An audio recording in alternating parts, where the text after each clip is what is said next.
Hey everyone, you're watching We Had That, and today I'm going to be talking about the 1987 Masters of the Universe figure Ninjor. In the 1980s, the ninja craze was in full swing, from movies like The Octagon, Enter the Ninja, American Ninja, and Ninja Death Squad, to video games like Shinobi, Saboteur, and Ninja Gaiden, to comic books like Daredevil with characters like Elektra, Teenage Mutant Ninja Turtles, and The Tick, which made fun of the fact that ninjas were everywhere. You just couldn't get away from ninjas in the 80s. Ninjas started silently creeping onto the toy shelves at least as early as 1982 with the Eagle Force character Savitar.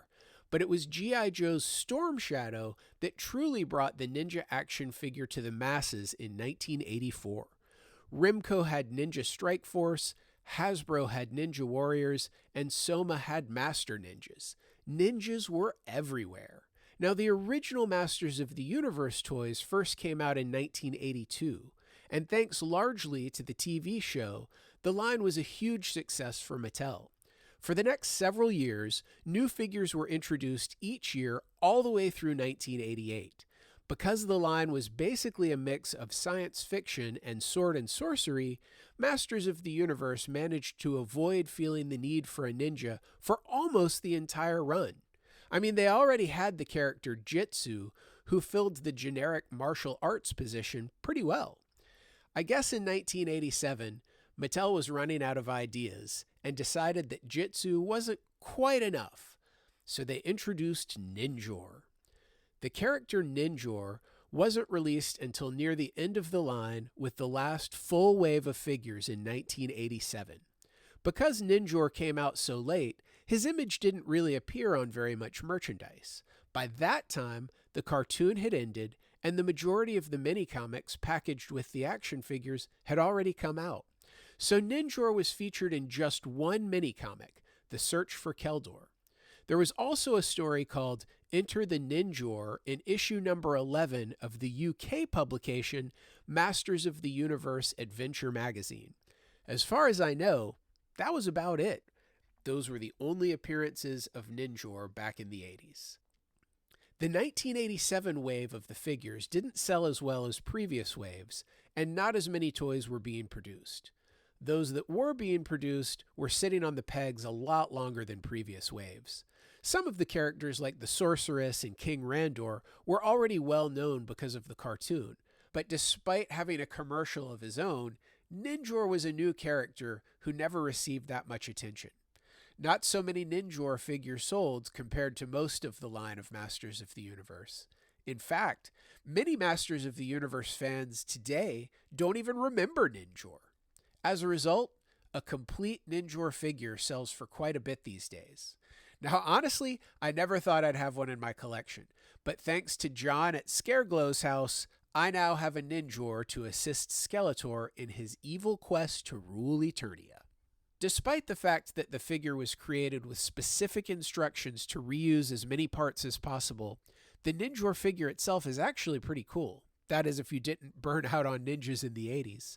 I'm pretty sure that his entire body, torso, waist, arms, and legs, all came from Skeletor, but molded in black instead of blue. This means he had monster feet, which were used on a lot of the villains, rather than some kind of human feet. The only paint color that was used on his body was red, which was used to create red painted gloves, boots, and a belt. Since the goal was to create most of the figures in the 1987 line as cheaply as possible, I was kind of surprised that he came with 3 accessories. But then again, 2 of them were pre-existing weapons molded in a new color.